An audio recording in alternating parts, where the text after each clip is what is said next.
All right, here we are. Welcome, welcome, everybody.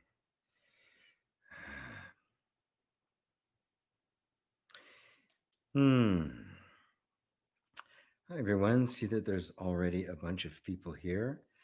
Wonderful. So good. So good. This is great. Uh, Glad you're all here for Satsang. And, I do meditations during the week, and I've just put out all my courses for EFT and the like. But, this is the main thing. Satsang is is my main thing. This is what it's about. And what satsang is, yeah, on the surface, it appears as though there's a teacher sitting here and talking, discoursing, asking questions, and things like that. But look at it from your own subjective experience. The reason anybody shows up to satsang with me or anyone else for that matter is because something inside has called you to a deeper and maybe even a total understanding of who you really are, the truth of your being. So, satsang simply means communion with the truth. And that doesn't mean me sitting here, going off about stuff. It's your truth. It's the truth of your own being.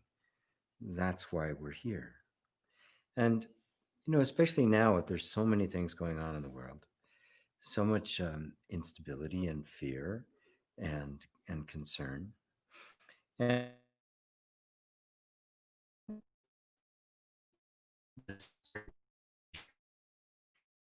it back to the way things were, which you can never do. You can never go back. You can only go forward or in. You can never go backwards. And so, in the light of all of that, to take the opportunity for us to really ponder our own nature more deeply, more thoroughly, and more earnestly. That's the word. A kingdom divided against itself cannot stand. The great masters of all times have left breadcrumbs for us. They've given us clear guidance as to how to go about um, finding your true being, finding who you really are. It starts with just an inkling that maybe I'm not who I think I am, right? That maybe this image I have in my mind, these habitual patterns that I'm always living in, the the conditioning that I seem to be subject to, maybe that isn't me. Maybe there's more to me than that. And okay, I got a little noise going in the background.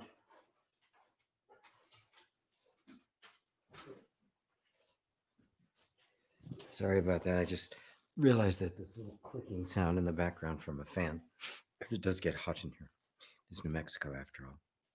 So they've left us these breadcrumbs. And one of those breadcrumbs is a kingdom divided against itself cannot stand.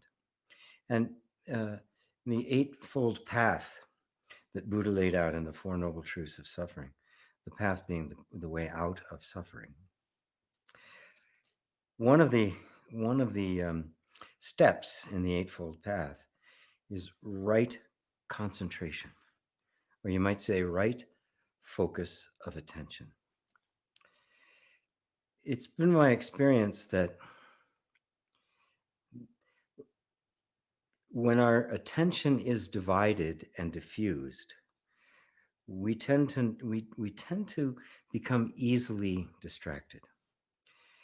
And if there's anything that characterizes the world we live in right now, it's distraction and diffusion. I mean, right now I'm sitting here looking at a computer screen. The camera's up there and the computer screen down here where I can see the comments and the like. And I know many times during this, little notifications are going to come up and the like. We live in a time of enormous distraction when there's all sorts of different energies and forces and concerns that are attempting to get your attention, to need your attention. Because, of course, without your attention, nothing for you, it literally doesn't exist, right? If your attention isn't on it, if it doesn't engage you in some way.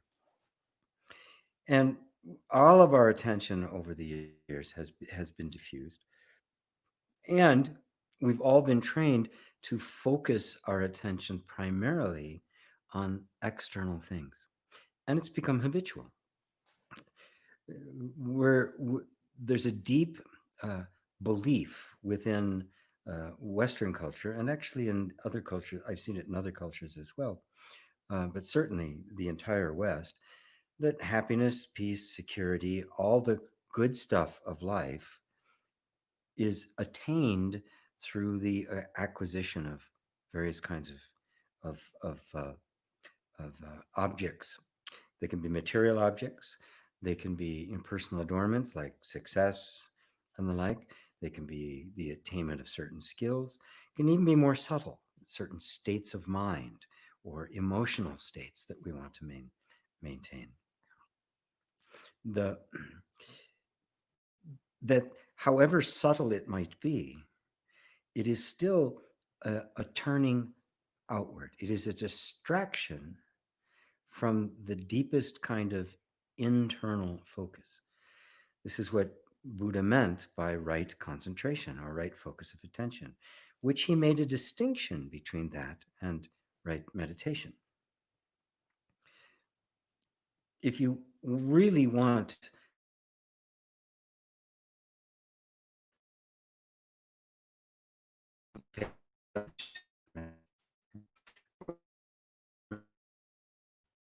you're deeply in love with someone, you pay them a lot of attention, right? You're very naturally drawn towards it.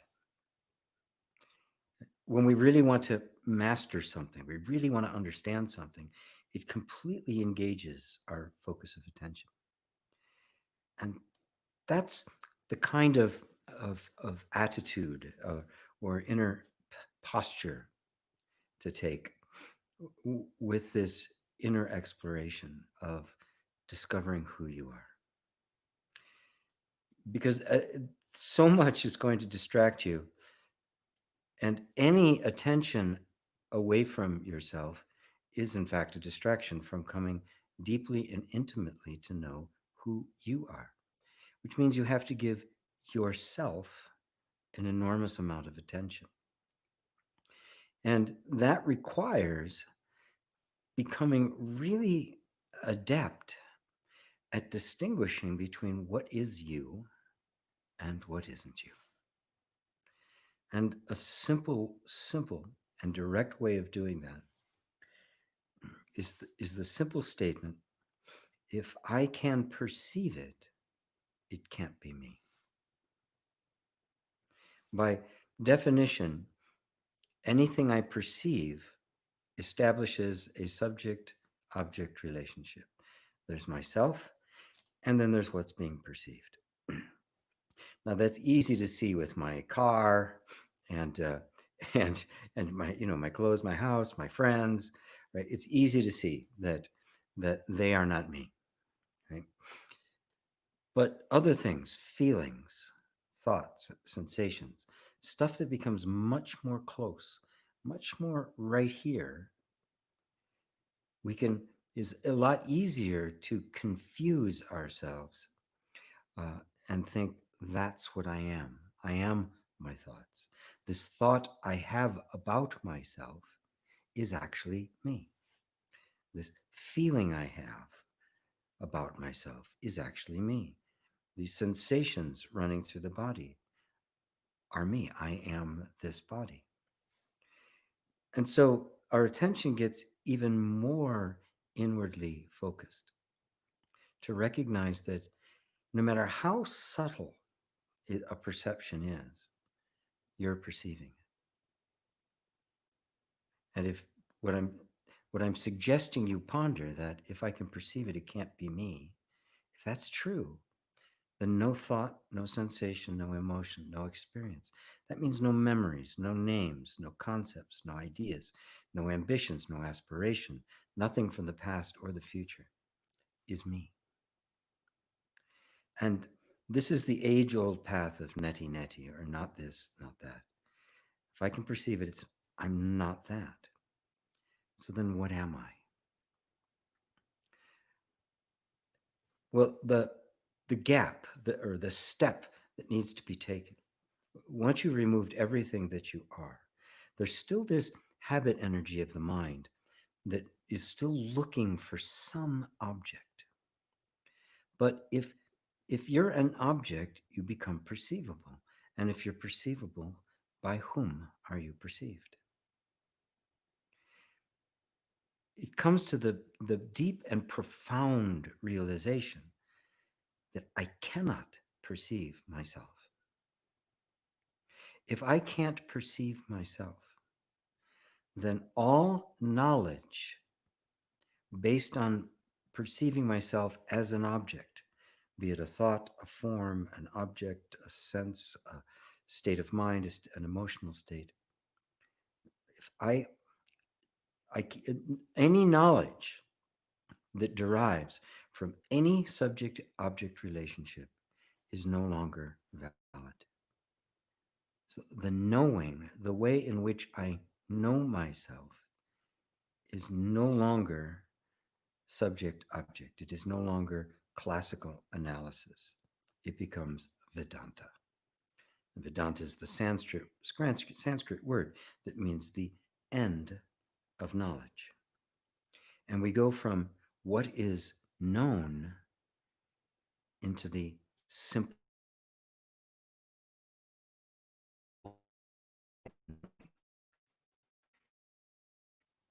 You are, right? If I ask you, do you exist? You would answer yes. I'm assuming, right? Because of course, if you said no, I'd say, well, who's saying that? So the there's a direct, unmistakable sense of existing. Now, that sense of existing. Is that subjective? Is that you standing there looking at it? Or is that actually direct knowing? That is knowing itself. Awareness, aware of itself.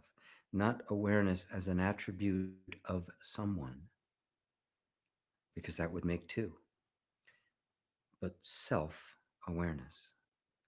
I am, and I know that I am, and my I amness is the knowing.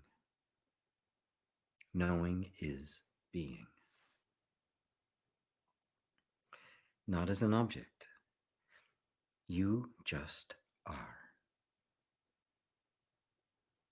No form, no location, no content, nothing to describe you, no attributes whatsoever.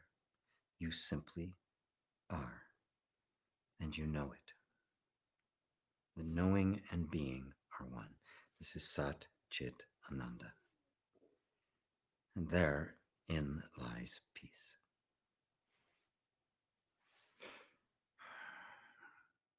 So, with that, let me just go back to the list here and say hello to everyone. Ryan, hi Ryan. Hello G, hope you're well. Looking forward to Satsang. Well, good. It has now started officially. They do actually make comments before I go live. Rosario, me too. Looking forward to it. Yay! But happy Father's Day, GP. Oh, thank you. That's right. It's Father's Day today. My father died like 45, I think like 45 years ago. Yeah. maybe even longer. Yeah, more than that. Eva, namaste, dear G. Everybody here. Greetings from Poland. Good to have you, Brian in Virginia. Hello, Brian. Happy Father's Day to all you dads. Yes, all the dads here today and everywhere. Happy Father's Day. Robert Goldberg, listen to GP all last week. It is great that he is doing this. Wonder what the talk. Doing this. Wonder what the talk is going to be about. Well, now you know. It's about the focus of attention, to not diffuse attention. Um, and by the way, I have no idea what the talk's going to be about either until I hit that live button, and then the need is there for talking to happen, and so it does, and that's the beauty of it. Of course, the need for talking to happen is actually what impels to press the button in the first place. So it's actually just one huge, beautiful functioning. Mary is here. Hi, Mary. Ursula in Madeira Island, Portugal. John in Ireland. Dave and Elaine in Southeast England. So good to be so good to have you. Amir in Boulder. Hello, sir. Georgia B. Hello, watching love from London. Oh, wonderful. Love it. This is so exciting. John in Glasgow, Scotland. Hello, John. Hey, Anne Kaufman in Georgia. Liza from the East Coast. Anja in Germany. John Watson asks, I wonder if you had a view on the law of attraction and Abraham Hicks. Yeah. The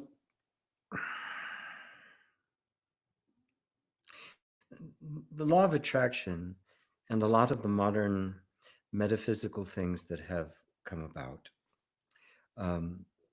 are a reflection of the boundaries that consciousness has been stuck in, have begun to fall away.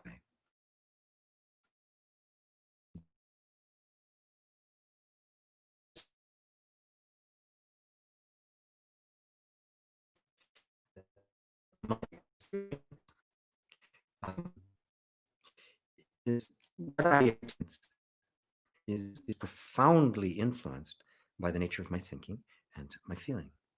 If we dig in even more deeply than that, we find that my perceptions make up the so-called experience that I have. I don't experience anything other than my perceptions. So whatever is coloring or creating my perception is quite literally determining what I experience. Now, they use words like creating your own reality. I reserve reality. I give it the sacred space that it deserves.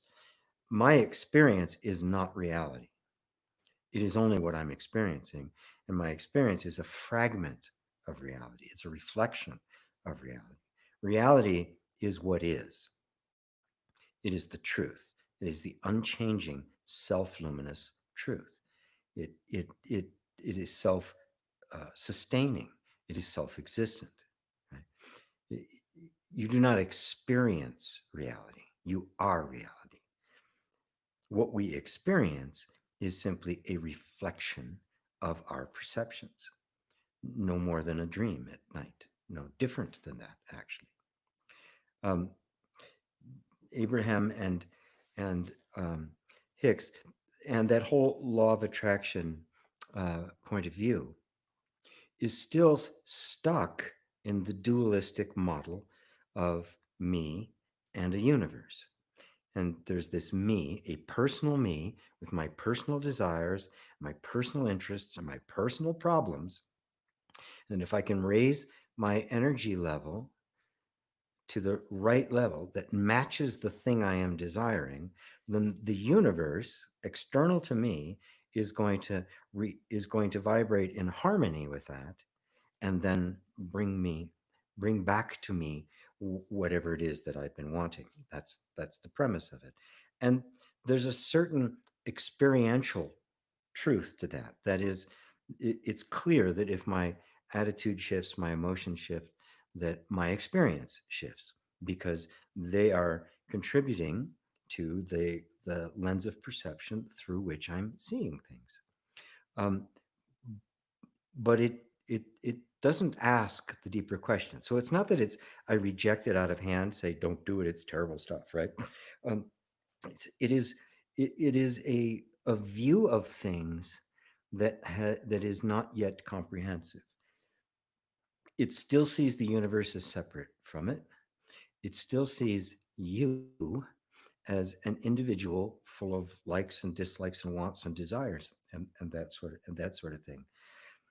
Everything came out of your entire life was created based on your desires, right? And your energetic vibrational set point. They even explain, uh, uh, children that children. It's their own vibrational set point, and all of that. But that theory cannot ask the question that, well, where did I come from? Who am I then? Right. So then they have to make there's this other level, there's these other planes, and you decided to come to Earth, all of which are completely um, well, there's no way to put those to the test of proof, right? I think a lot of these kinds of things. And now, don't get me wrong. I've listened to Abraham, and it's some brilliant stuff, humorous, entertaining, useful. I have no problem with people channeling, right? But if you actually have, but even Esther Hicks, I know several years ago, stopped referring to Abraham as this other dimensional thing and started referring it more as her own true self. Right. So there's an evolution that's taking place. We all have access to information that knowledge, wisdom, insight, uh, profound insights that we don't realize. And when something comes, some kind of aha moment comes, we want to recognize it. Right? When I was first on this spiritual path, I was just constantly flooded with profound insights of all sorts of things. I had this sense of it coming to me from somewhere. Right? I called it God. Right? That was the kind of the tradition. That's the way I saw it. I knew nothing about channels and stuff, or had I had New Age parents, maybe I would have thought of it as channeling or something like that. I'm glad I didn't because it could have uh, made me project a point of view on it that wasn't 100% accurate. Because the problem was, I still saw myself as being separate from it. But then eventually I just saw that these things were spontaneously arising and that I was just imagining where they were coming from. And of course, I was only imagining myself as something separate from the wisdom that was appearing. And so I'm not going to deny uh, uh, the channeling multidimensional beings and stuff like that. I mean, we don't know. I mean, there's all sorts of different aspects of being that we are unaware of, and are becoming more aware of as that boundary becomes thinner, that wall becomes thinner and thinner and thinner. So, I'm not in the business of denying anything. I don't accept any theory as to where it came from, right? As an absolute truth. It may not. It doesn't really matter, right? Is the wisdom that's coming through authentic? Does it alleviate suffering? Does it generate more love, compassion, and wisdom in me? Well, then it's valid. I'm going to be a guest on a on a video a video podcast thing on Tuesday, and they're a channel. They're a channel for Julius. Actually, is the name of the people, like Brad and Casey um, Wallace. Yeah, and she channels, and the whole story. And it's a beautiful story of how the whole thing happened to them. And I met them in person. They're just beautiful human beings. So what am I going? What am I going to say? Um, I think that all of these things point in the right direction. But what I found is that the non dual inquiry is what goes beyond all of that to the actual nature of the self. Because whether you call them angels or interdimensional beings or aliens or whatever, every experience one has is always through their own lens.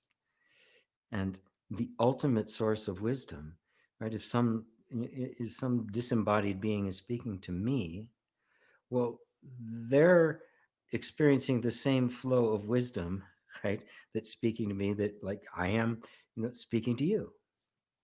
So where's the actual source?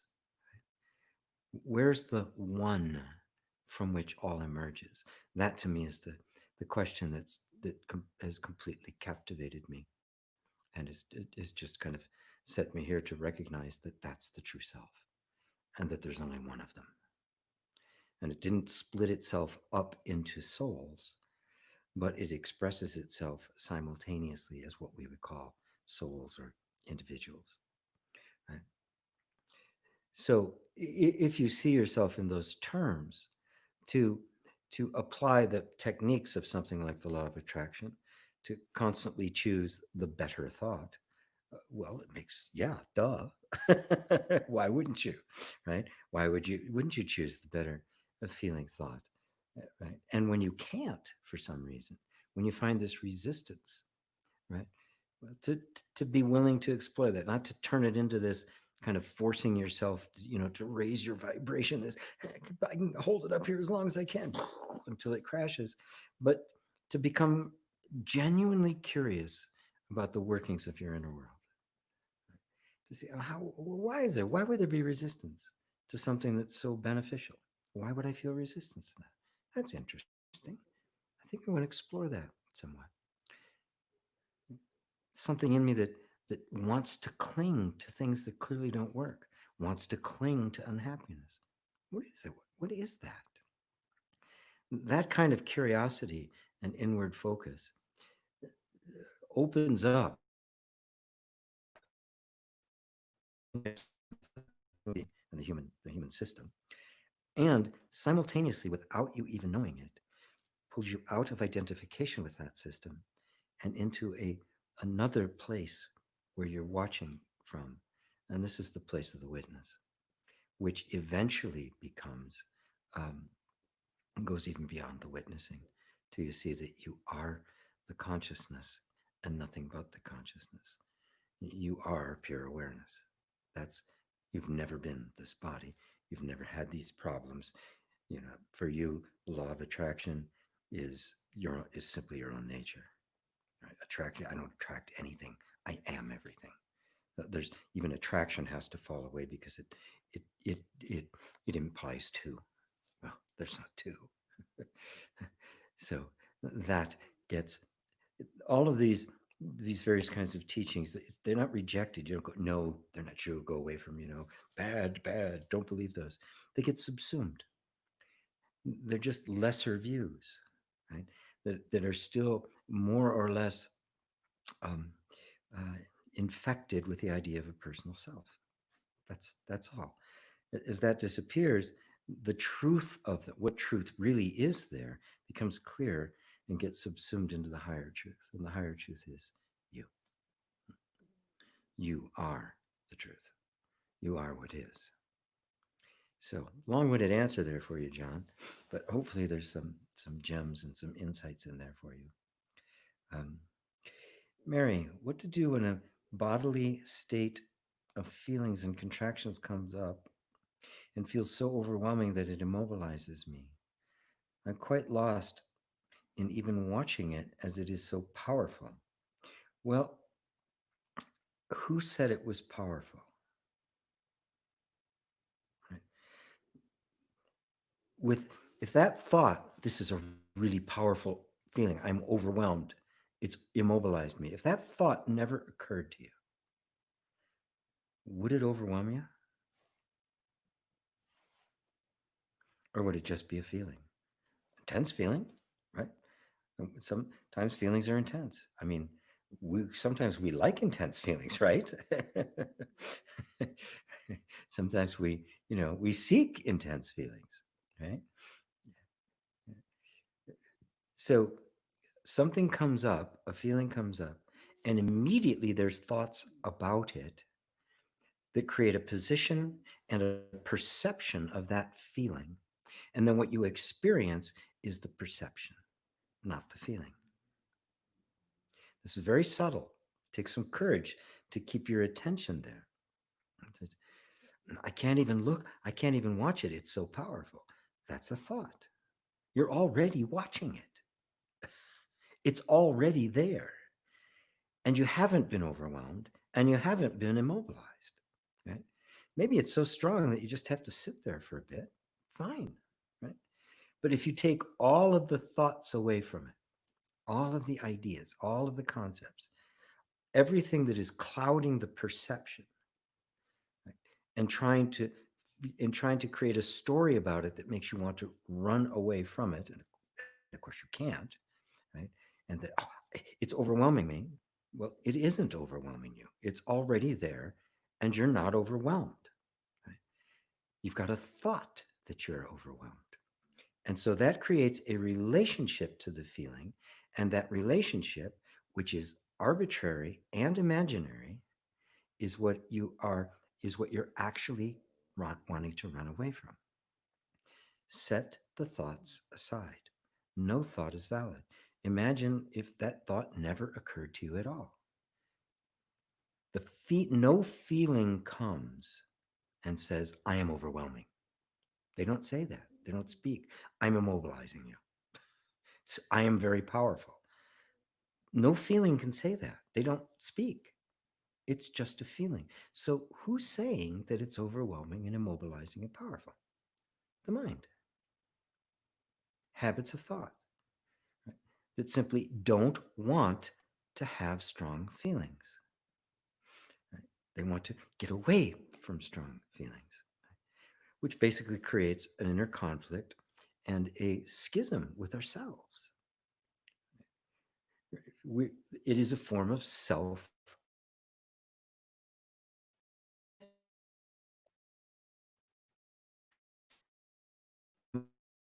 raid.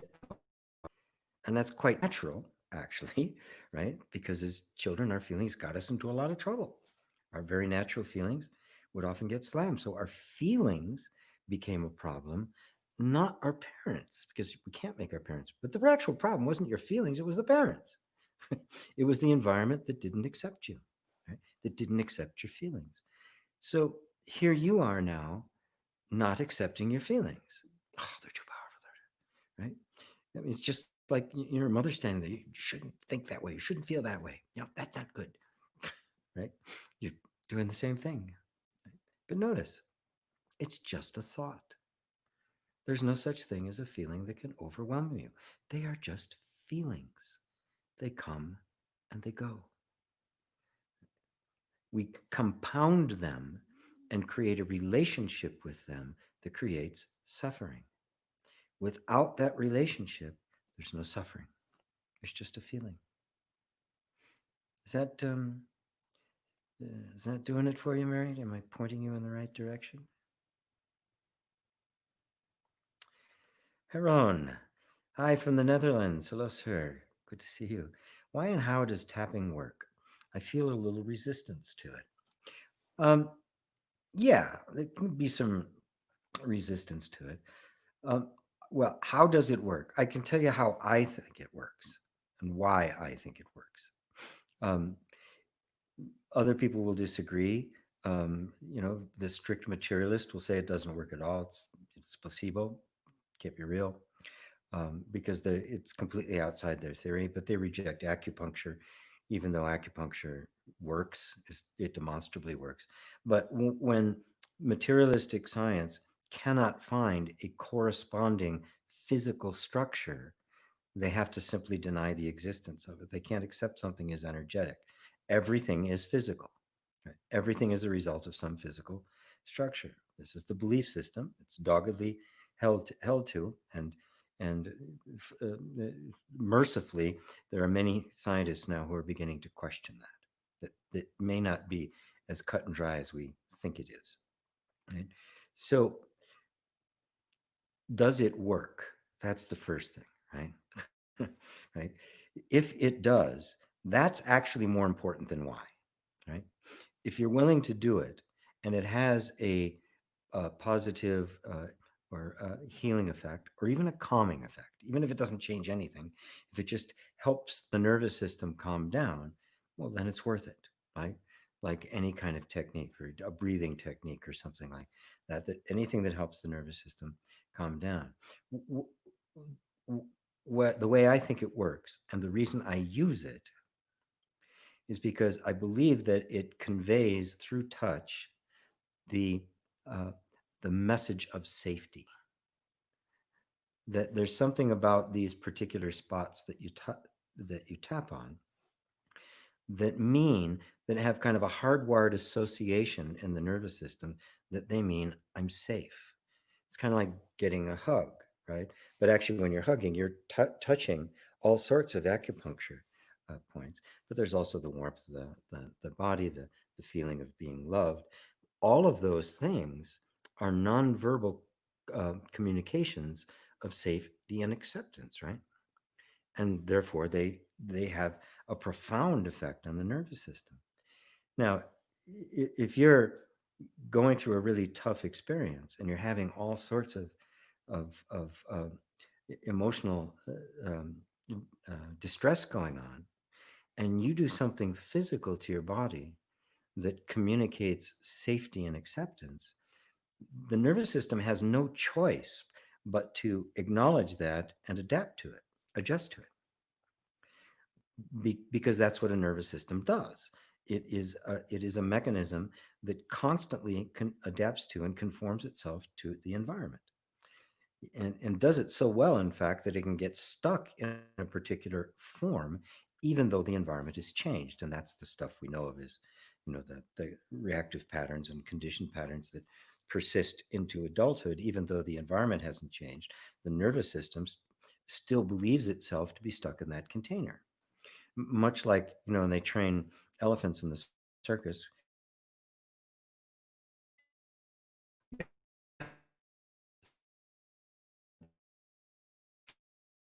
but chain their leg to to a stake in the ground, right? And when the elephant is young, it can't pull it out, and so it develops the its emotional system, its nervous system develops the assumption that it can't get free. Now, even later, years later, when it's full grown and it could just pull that thing out, like it was a petunia, it doesn't, because the nervous system has been conformed.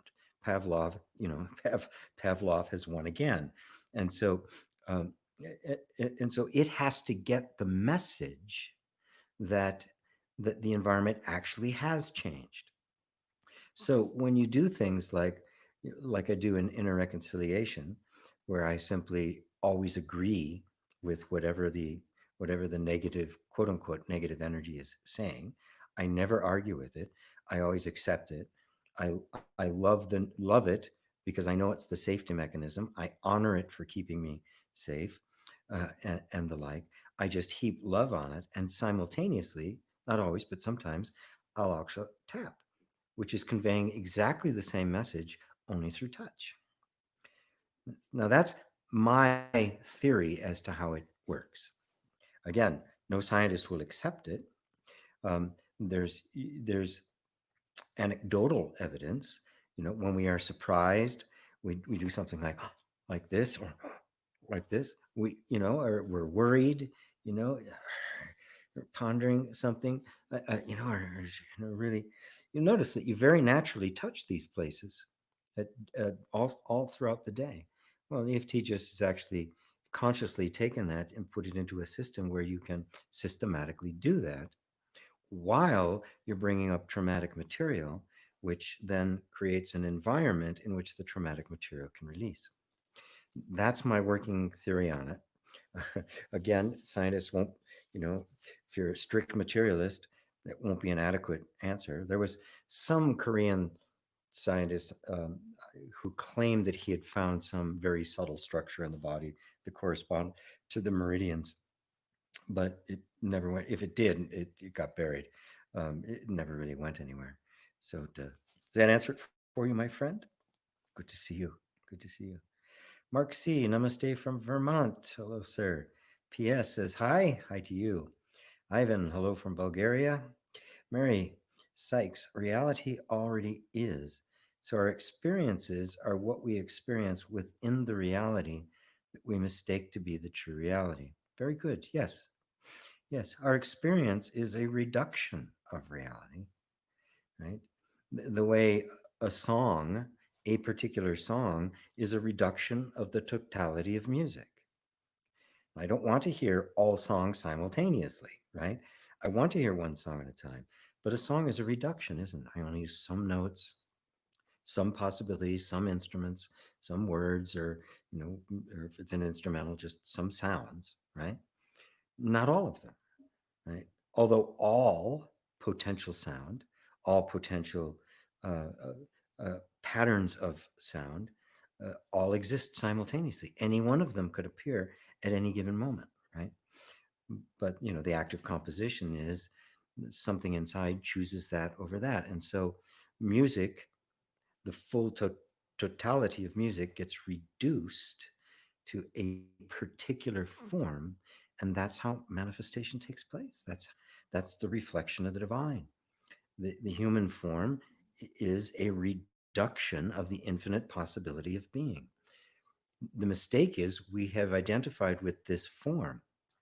It's like Mozart identifying with one of his harpsichord pieces, right? And thinks that's all I am, right? I'm just this one piece. And he plays it over and over and over again, right? But of course, that wasn't true. It was one, there was this unlimited fountain of things coming forth, all of which had reflected, this character of Mozart. But Mozart himself was a reflection of the infinite possibility of being, whether it be Mozart or the Beatles or Jimi Hendrix or whoever, right? Whoever you want it to, whoever you like to listen to, Muddy Waters, right? Um, so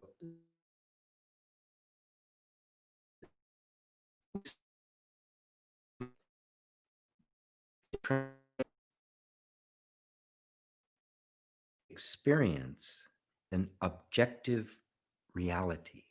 That is, reality as most people mean it is, it exists independently of me. Now, that's partially true. Reality does exist independent of my perception of it, but it does not exist independent of me. Perceptions are simply a reduction of the reality that I perceive, and then I mistakenly believe that they exist separate from me, and that my perceptual capacity, I'm perceiving something that already exists. Well, non-duality collapses that into one, so that what is being perceived and the perceiving and the perceiver are all one. That the perceiving of a thing and the existing of a thing are one. The knowing of something is the something, and nothing exists outside of that knowing. Is that clear? It's very subtle. I know. But this is the boundary. There isn't anything beyond perception. There's nothing beyond consciousness. Perception simply gives us experience, but you are beyond all experience. You cannot experience yourself because you're not an experience. You're not a reduction. You're the whole. David and Elaine. Hi, GP. What are your thoughts on the idea of the evolution of consciousness? A term we've often heard in spiritual circles. Evolution suggests transformation and change points to duality. Absolutely, absolutely true.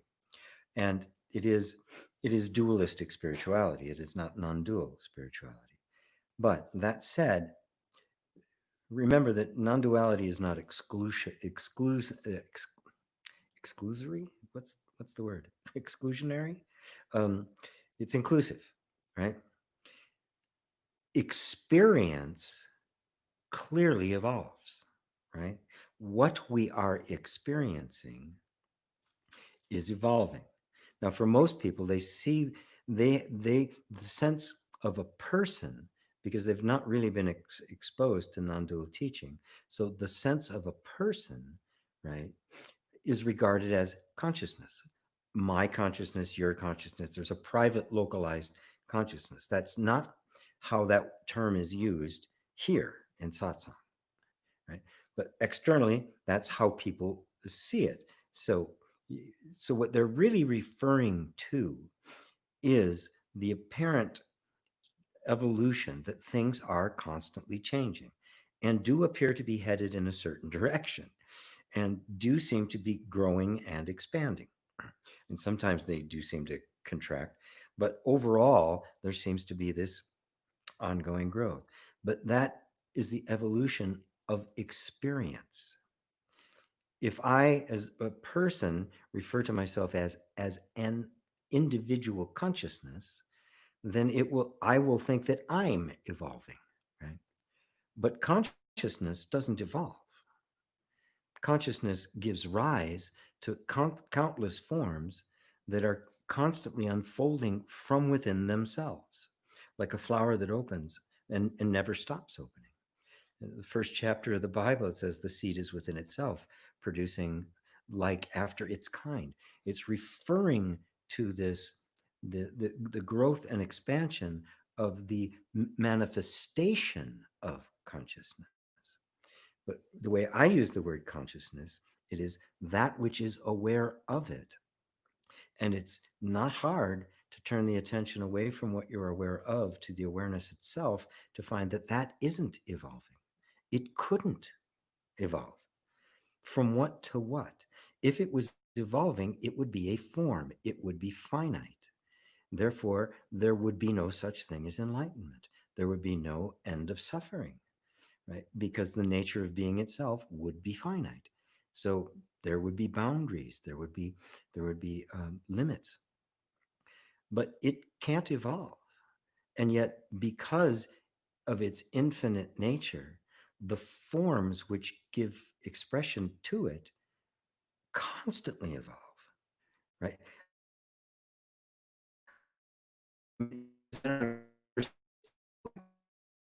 Thinly,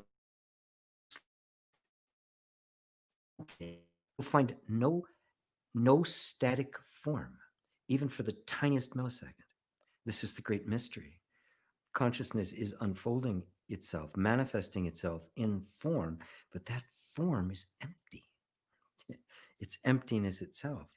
This is what the Heart Sutra is pointing at when it says form is emptiness, emptiness is form. You can't separate the two, they are one. And so consciousness and that which is manifesting it are one. You could call the essential consciousness or pure awareness and the dynamic consciousness or the unfoldment of experience, they're actually one. And so nothing is actually evolving as a thing. When those terms are used, they're referring to the experience of spiritual growth. Now that's something we do experience. We do experience a deepening of understanding or a deepening of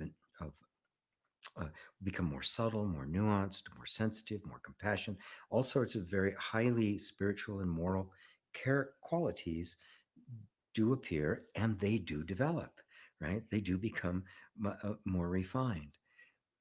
But the ultimate discovery is that you are not what is evolving. You are the witness of the evolution that has never moved. And you're already everything you could possibly be. You are it. you are you are what is calling evolution towards some kind of a destiny. Y- and you don't evolve. You're not an experience that can be had. You are not a personal consciousness. You are an impersonal reality. You are the impersonal reality. And so those aren't two. And so you'll hear me talk about spiritual growth and people progressing in that sort of thing. And even here in satsang, and I'll say, stay with that. Just stay with that sense of being, and just let it develop, let it colonize the system. All of that happens, but the ultimate recognition is that none of that's happened to you. You have never ever been in a state of evolution. You have always been the ultimate, pure, unchanging reality that is timeless, beginningless, endless. It has no dimensions. It just is pure being. How's that, David and Elaine, my good friends? Hi, Sarah. Love being here and being with you. Oh, love having you here. Mary, yes, you're right. It is subtle. It is so habitual. So would you say there's a belief pattern there?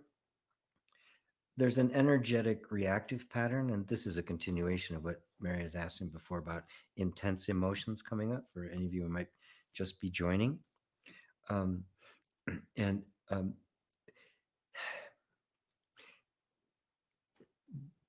there is an energetic pattern, right? So I don't want to call it a belief pattern because for many people that puts them right in their head. Oh, it's what I'm believing, and they go to the mind. I use the word belief in a much larger context. Conditioning, all conditioned response are beliefs. They're based on certain energetic assumptions that even give rise to thoughts. They're prior to thinking, prior to language, right? So very early on, we establish a relationship with our feelings. Right? Certain feelings are allowed, other feelings are not, right? And we learn that because as children, your feelings aren't something you censor or examine, right? They're just there, right? Right? There's no editing going on, right? The child just expresses themselves, right? Well, now if the environment is in any way hostile towards that expression, the child cannot challenge the environment.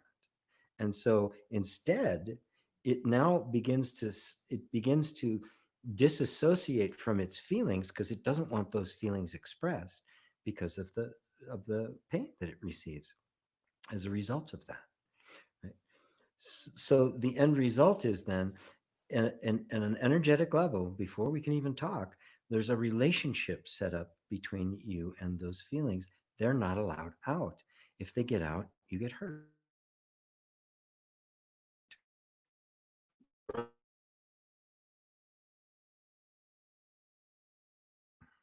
Behaviors that shouldn't happen, and that sort of thing.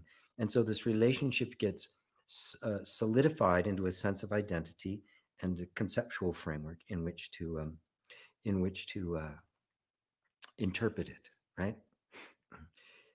So what we're doing is we're breaking that association, right? That too is just an energetic pattern. It's part of the nervous system created this association to keep you safe.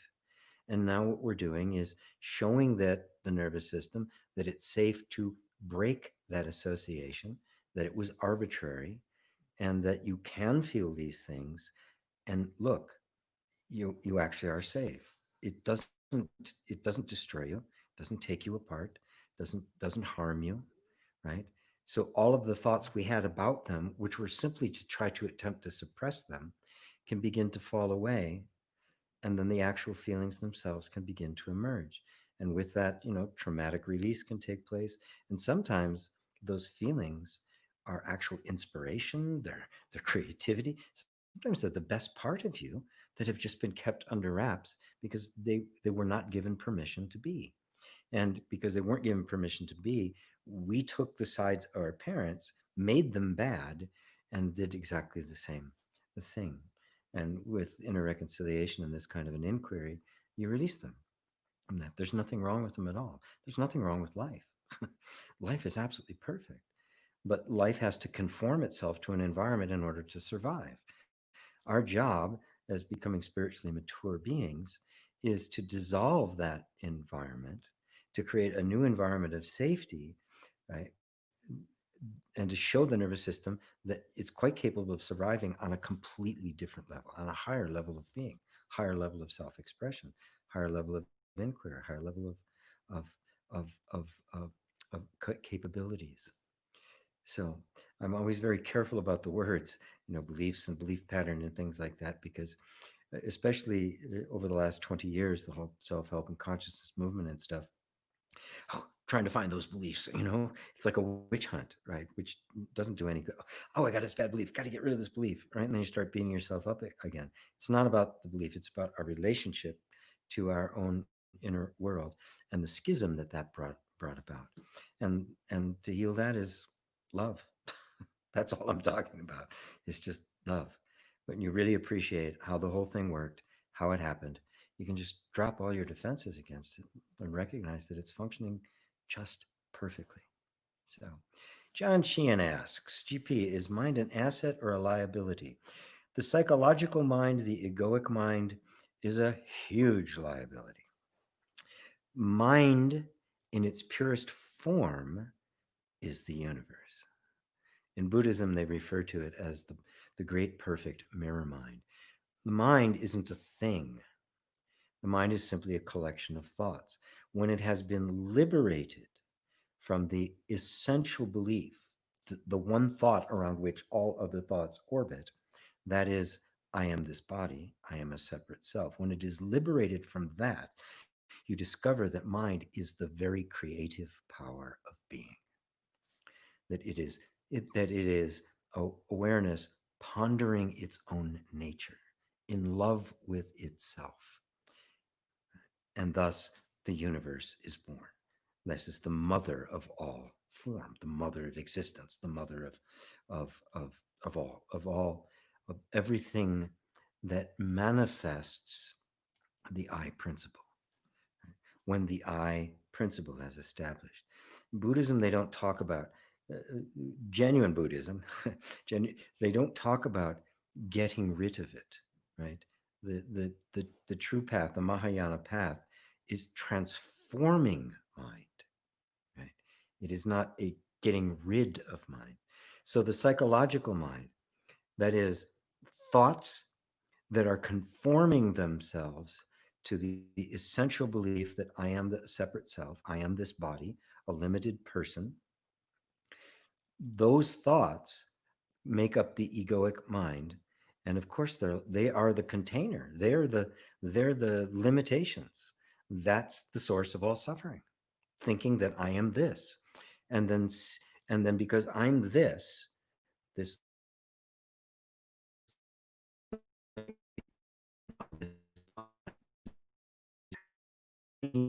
that is me, and I'm sitting here trying to deal with this huge thing that doesn't care about me whatsoever, right? That, and then trying to seek from it, try to get from that enough to survive, right? That's clearly a liability.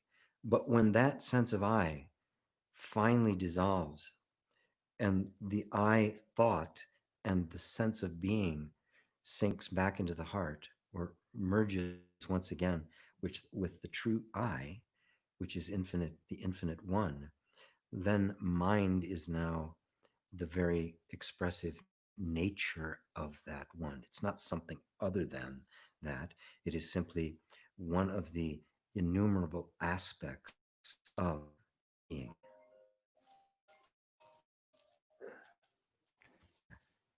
It's actually my son calling to wish me happy Father's Day, but I will get that after Satsang. I get that in an hour. So does that answer it for you, John? This is a transformation. Mind in and of itself is nothing. It's only what we believe it to be.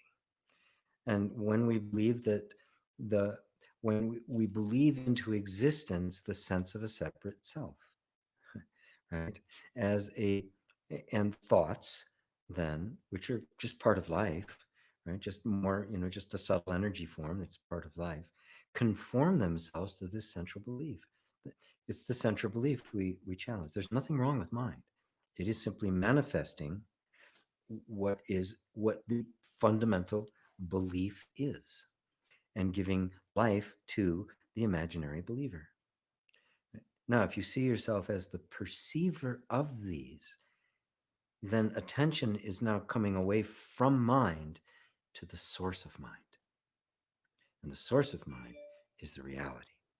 Mind is the reflection, like a reflection in a mirror. It is the great perfect mirror mind, as Buddha put it. But attention has to go back from the reflection to the original. But the original is not something that can be seen. It's not a form that can be known. It is simply being itself. And if you just look closely, you'll find that that's you. Right? You're the one that sees mind, are you not? Well, that's it. That's the pure awareness. That's the true being. That's God. That's the I principle. That's the great I am. Is there anybody else in there saying I am? Okay. So there's just a belief that I'm not that. And that belief that I'm not that identifies itself with the body, and thought conforms. And that's the human experience. That's the ego. And that's what's not true. So I keep pointing it back because you're not what you are perceiving. Right? You can't be. Right? I'm not my car because I can look at it. I'm not this screen because I can look at it. So who are you then? You're the I am. You're consciousness. It's obvious when you see it. But the mind keeps going, yeah, okay, but yeah, but where am I? It still wants to make a little I, a little person, doing his little person thing. The mind just is like attached to this idea of a form. You're not a form, so the mind can't see you. You can see it, but it can't see you.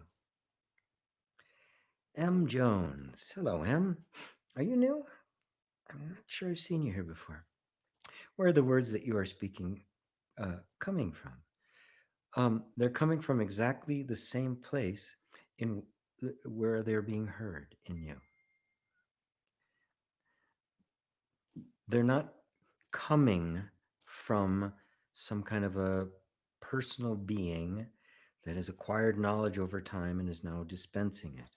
They're spontaneously arising.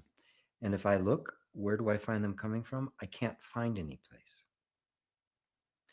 Because where they're arising from is not a place. It's not a thing. It's not a destination. It's not the vortex. It's not, it is just awareness. It is just consciousness. To the mind, it appears to be nothing, but it's not nothing. It's emptiness, it's awareness, it's consciousness, but it's formless. It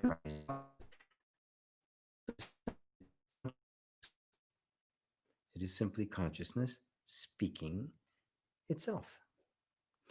And just try this out yourself. Just where does any thought that you've ever had coming from? Forget that these words are coming from me.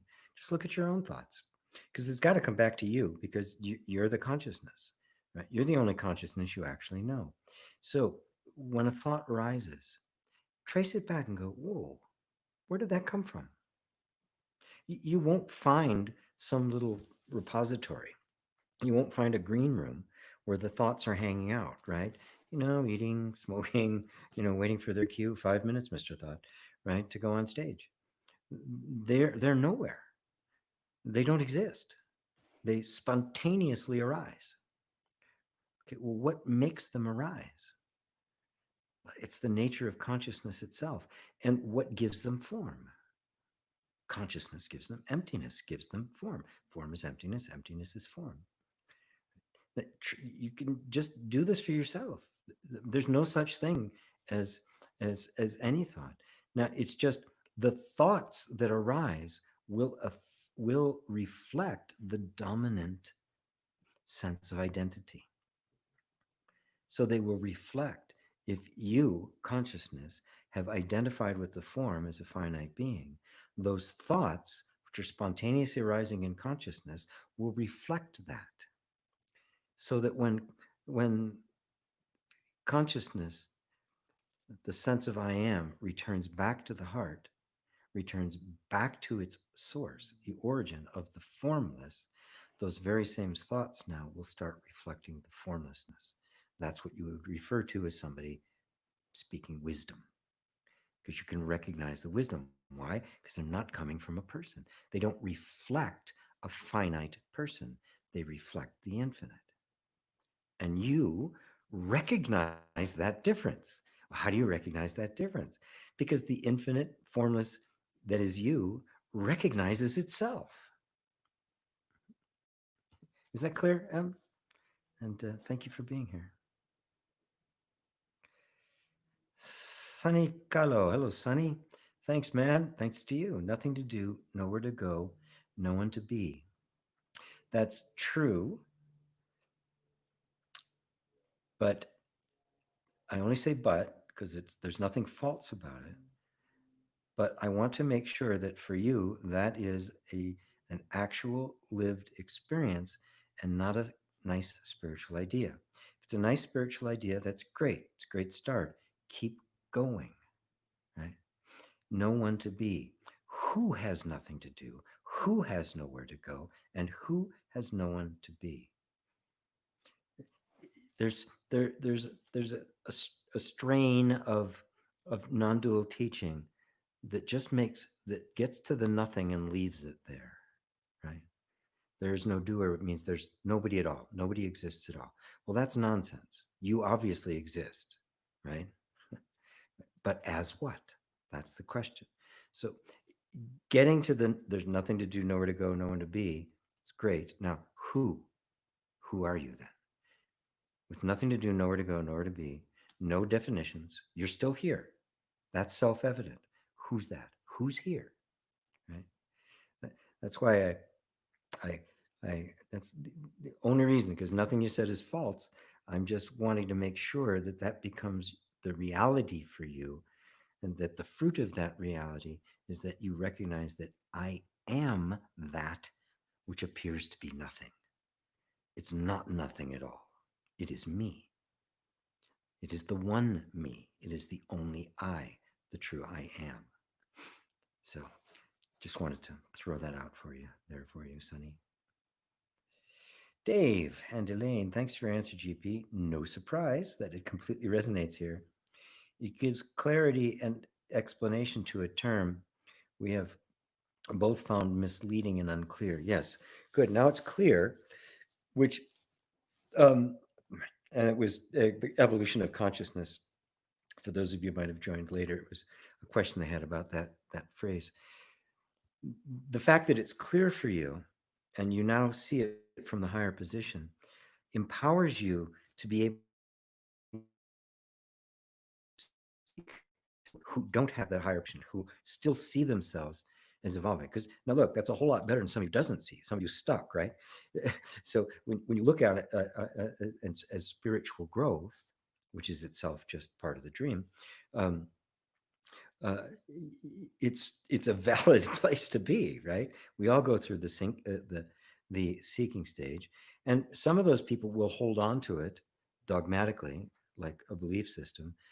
Others will begin to sense that, and I've had people ask the question, well, does this growth thing ever, and do I ever arrive somewhere? Because there's always this feeling that the growth is to some destination, right?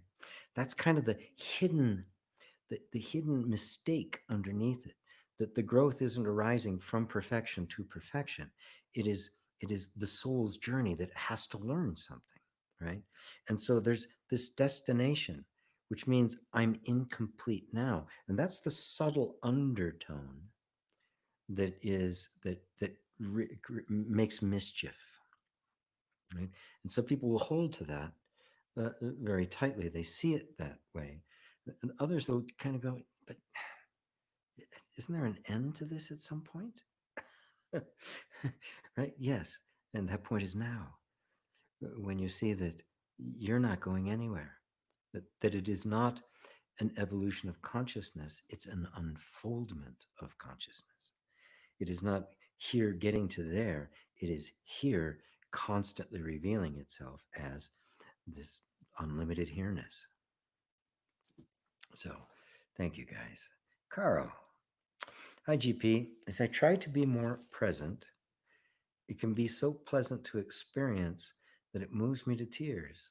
Other times it's uncomfortable, even physically so, like pressure inside the body. Why is this? Um, because look at what you said is I try to be more present, right? Are you absent ever? Right? It's a very subtle point. It's the evolution of consciousness point, right? I'm trying to be more present. You can't be more present, right? It's like somebody saying, I'm trying to be in the now. Okay, get out of the now. Right now, get out of the now, right? And you realize that we've gotten caught in a linguistic trap. Right? What we're talking about is attention more consistently focused on the presence that's always there. Now, to do that, it has to remove attention from the transient and the finite, the sense of a separate self, thought, emotion, and sensation. Sometimes when you do that, the attention just kind of just disappears really into the presence, and you feel this enormous sense of release. And that's exactly it. You just feel that expansive love. It moves you to tears. I know the feeling well. Right? But all that means is that attention has sunk in. But that doesn't mean that this sense of a separate self isn't still isn't still lurking, right? In the vasanas and the repository consciousness. It's still there. All the seeds have not yet been burnt. So other times when the attention is moving away from experience and into and towards the presence that you already are, it will actually stimulate uncomfortable physical or a resistance to that because the sense of a separate self is threatened, right? The center around which your human life has been revolving quite nicely, thank you very much, is suddenly being plucked out, right? It's like taking the sun out of the solar system. The planets would go everywhere. They're not happy. They're not going to let that happen, right? So the key is to realize that you are not becoming more presence. You are the presence. Now, are you not aware of that the pleasant experience that moves you to tears? And are you also not aware of the uncomfortable feelings that are arising? Is there any difference in the perceiving of those? The experience right? But the actual ultimate perceiver of them, right? Who's that? Well, that's you, right? Even the attention that sometimes sinks into the heart and sometimes is completely absorbed in what's going on out there is reporting to you, right? So you're the presence. This is the shift. You're not getting to presence. It appears that way on the surface because attention simply gets more and more um, it's like if you build your you're building your dream house. You live in the city and you have lots of friends and you're out all the time, right? You got a tiny little kitchen, like a studio apartment in New York or something, so you're out all the time, right? But finally you get your dream house, right? This place, it's everything you've ever wanted. You're so comfortable there. Now your friends call you up and say, hey, let's go out, and you go, nah, I like it here. That's attention, right? Oh, I really like it here, right? But these other things have to come up. The system has to be purified. The it has to colonize. The reality of your being has to colonize that sense of a separate self around which things are orbiting has to be replaced with the real self, so that the orbit that you call your life now becomes the life of the sage. It is the absolute manifestation of the truth of being, so that the one speaking is no longer the egoic mind. It's the true mind, the only mind, appearing in many different forms, many different mouths, different languages, different everything. But the soul, the presence, is one. Does that help you, Carl? Beautiful, beautiful. John says, where? Thanks, GP. Brilliant answer. Great. Thank you. Thank you. Mm. Mary, I seem to lose you at times. I'm not sure if I'm my. It happens every now and then. I'll notice that the picture freezes here. It just kind of goes blank. I'm not exactly sure. Got a lot of equipment that it's going through, and New Mexico doesn't have the world's greatest internet connections. I'm a lot better now because I'm actually in the city when I'm doing these. Um, but when that happens, I actually stop talking and I wait for it to come back, which it usually does in a second or two. Um, so that but if it's longer than a second or two, then there may be a problem on your side, yeah, or with YouTube. So um, spotty reception at times, yeah, but it is intermittent, right? It's not very often. Most of the time, it's pretty consistent. Um, Isaac, hi Isaac, good to see you. I I lost a friend to suicide today. Oh, and I'm just looking for someone who can help me feel just a little bit better.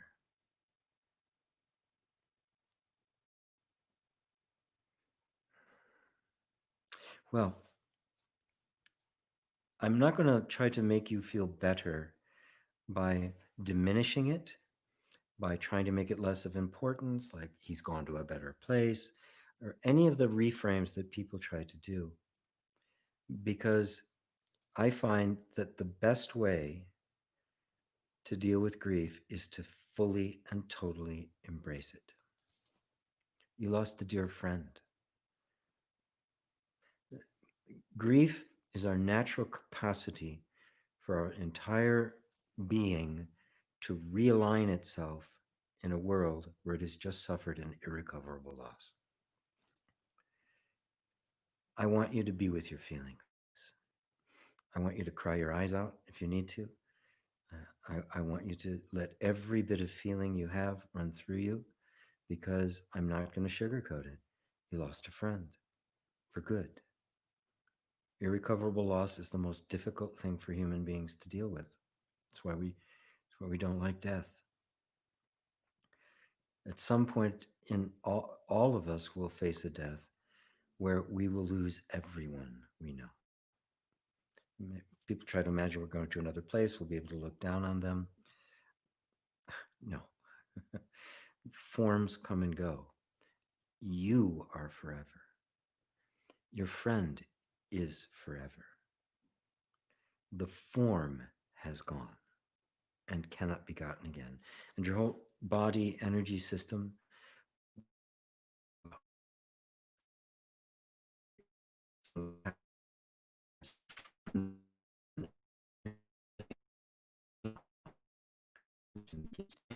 you feel its presence, it's comforting, it's stabilizing. Mutually, it goes back. And when that's gone, it's like the entire nervous system gets jacked a bit. So don't try to feel better, just feel. Let yourself fully honor the value they had for you. And the deeper you feel that grief, the more obvious it is how much they meant to you, how important they were, how sacred they were, how valuable they were. And love them.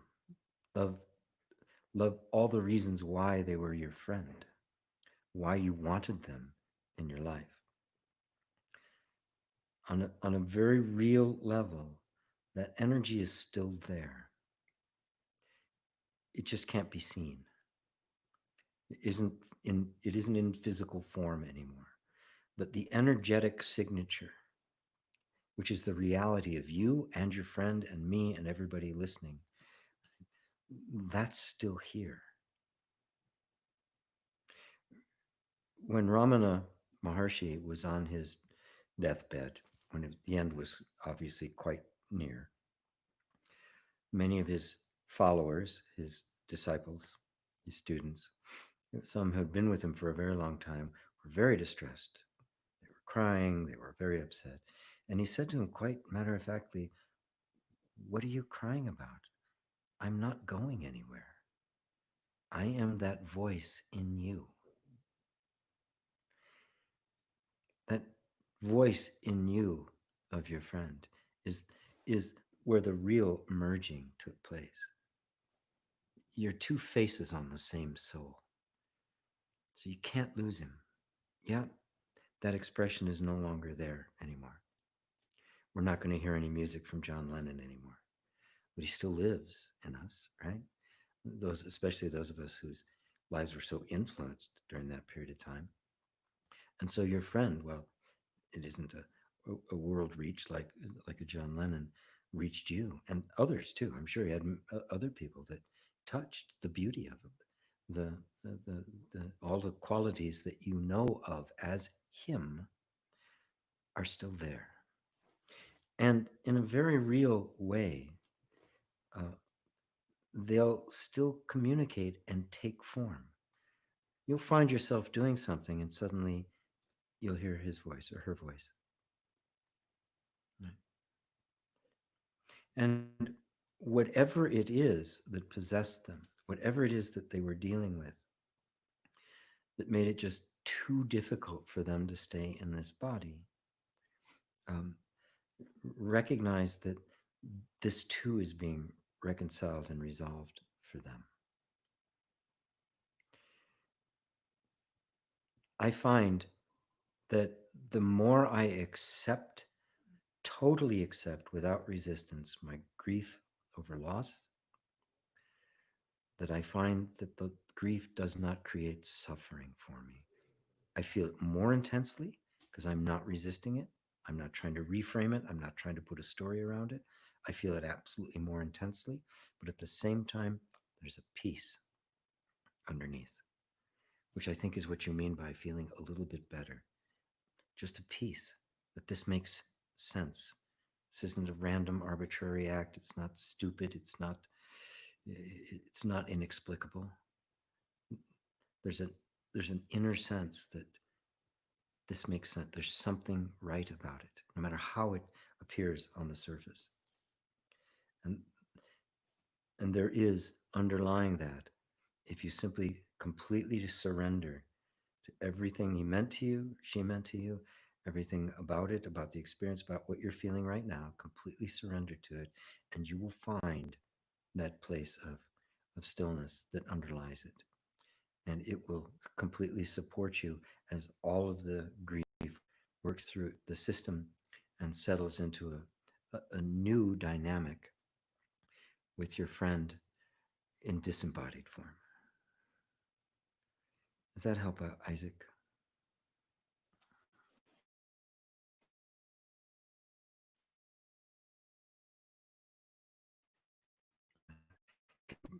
I'm sure you can feel the support and love of the other 55 plus people who are here. And Mary, even, yeah. So thank you so much, my friend. Robert Goldberg. I like the green room place for thoughts. Would you say that even the thoughts that come up are already organized to come up in order, which could be predetermined and we witness them? No, there is no green room. Right? They are coming up spontaneously. And it is the innate intelligence of consciousness that brings them up in a form that reflects intelligence. So they don't come up chaotically. They come up quite well organized, don't they? All around a theme, right? Right? So pick any subject and suddenly the thoughts will just begin to organize around those. But thoughts are always a flow, like music, right? Music is a flow of notes. As you go through, the effect of the whole strikes you, and you have the experience that we know of as just the emotional content of music.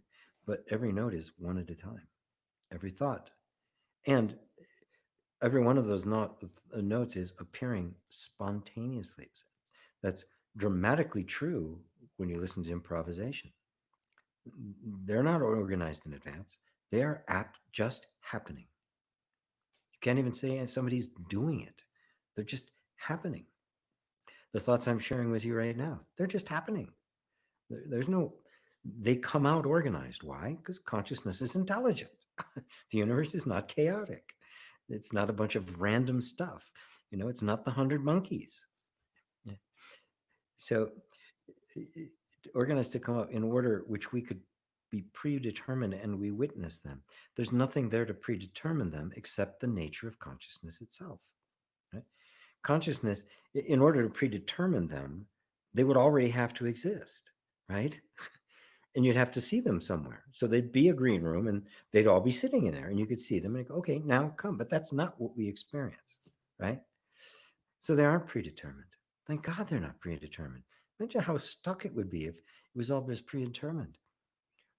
I love doing satsangs. I don't know what's going to happen. I don't know what's going to come out of my mouth. I don't know what questions are going to come. And neither do you. When you sit down at satsang, you don't know what I'm going to say. And you don't know what questions you're going to ask, do you? Right? It's a spontaneous interaction between consciousness and itself, consciousness and its experience.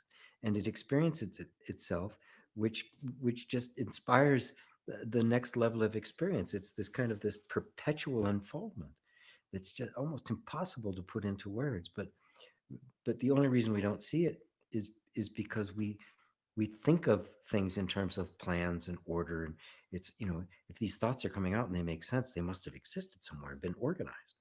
Well, by who? Where? Right? You never experience that. And since you are consciousness, you can say that no, they don't exist. Right? They are, the thoughts are coming up in this moment to give expression to me and what matters in this moment. Me as you as well. I mean, it doesn't, not, this just doesn't apply to me. It's everybody, right? This is how life actually works. This is how consciousness actually works. So how's that, Robert? Kiran, hello, sir. What are your thoughts on people who claim they can see, sense angels, fairies, auras, etc.? Also, mediums claiming to be contact with spirits. Oftentimes, I find that people like that their practice is way ahead of their theory. As I was just explaining to Robert, and I mentioned before, um, that things spontaneously appearing, that we have the sense of them coming from somewhere. As long as I'm identifying myself as a separate self, even a highly evolved spiritual separate self with a relationship to God, I'm going to see everything in terms of myself and other. So if I have an extraordinary experience, something outside the realm of what people normally think of, right? Extrasensory perception, or seeing auras, or suddenly wisdom comes on high. Somebody might call it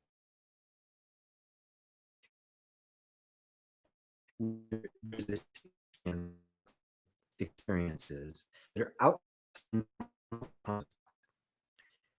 because we think that context of thought is something real, right? Rather than something we just made up, we try to explain this phenomena. So we come up with angels and fairies and auras and all sorts of different things, right? Those are an attempt to explain experience. What's the experience? The experience I'm simply having an experience outside the realm of what I normally of conventional thought. That's it. What's the actual origin of it? Myself, not this personal self. And that's where you have to draw the line. The self can, me as the self, I experience others all the time. I'm experiencing others right now, right?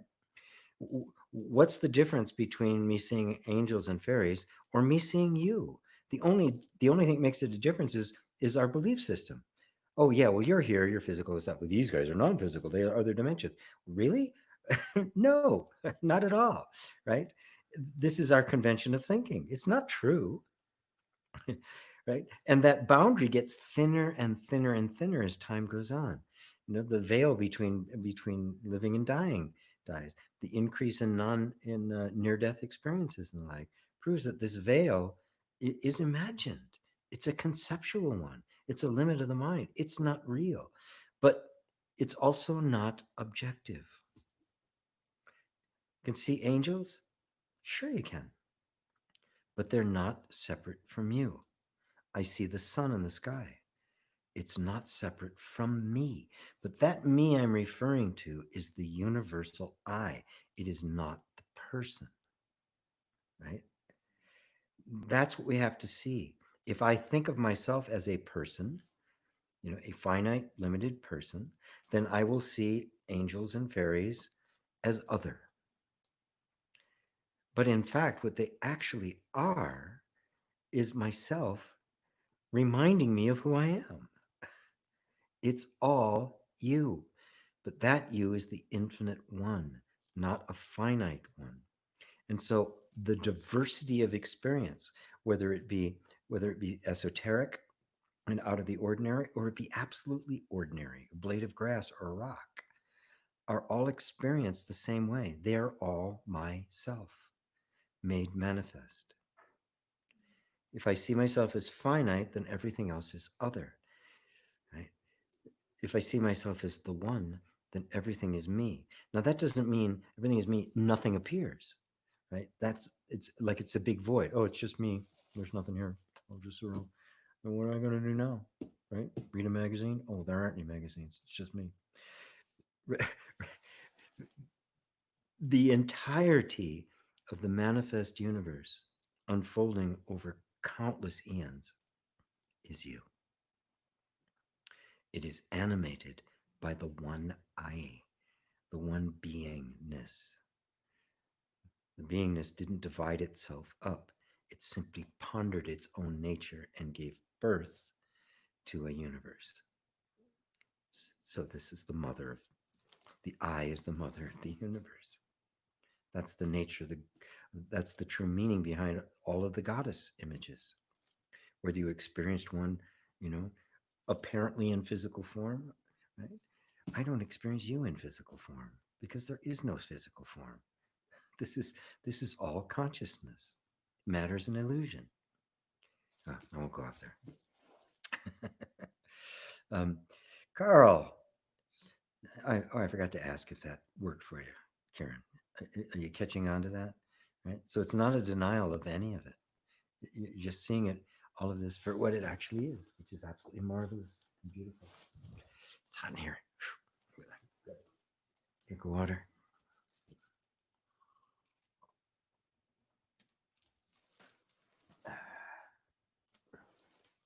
Carl, thanks, GP. Get out of the now. You're so good at this. Thanks, Carl. Yeah, try that sometime. Mark C. Is it fair to say that consciousness is who I am and that the body mind I happen to inhabit is what I use to experience the relative day to day existence, where some days are better than others? Yes, yes. Without the the body is not what it is. It is simply the lens of perception.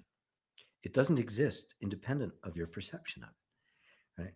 But in order for consciousness to experience at all, it must compress its perception down to a single point. That single point is what you call your body. But you're not even inhabiting the body. Right? The body is in you. It is simply the eyes through which you are seeing. But that experience is so total that identification with the body arose. Oh, I am this body in this world. And suddenly there's this physical body in a physical world. The entire thing is happening in consciousness. There is no world, there is no universe, there is no body as an independent functioning object, existing independent of the perceiver of it. Right? When it is believed to be existing independent of myself, that there's this physical universe and a body, and I'm inhabiting this body and perceiving the universe, that's samsara. The moment you realize that the entire thing, in all of its details, is actually happening, but it's happening in consciousness, as consciousness, and is made of consciousness, that's nirvana. The independent existence falls away, and you see that everything is yourself, reflected back to you. And the experience has to be one of contrast. I want eternal, I want perpetual bliss, right? Well, if it be bliss, it would get boring, right? Bliss is only this bliss, or the experiential bliss, experiential happiness, can only exist in contrast, right? I cannot experience happiness without experiencing misery. If I let myself fully experience without resistance, I have the pure bliss of the full range of the contrast of existence. If I resist, right, because I identify with a personal self, which means I only want these kinds of experiences. So now I'm going to try to visualize and attract them into my life, so I never have anything negative. I've just basically created heaven and hell. I've divided everything into the good and bad. I've eaten the fruit of the knowledge of the tree of good and evil, and I'm going to suffer the consequences of it. But if I don't have any preference, if I let go of personal attachment to one thing or another, then the contrast makes up absolute beauty.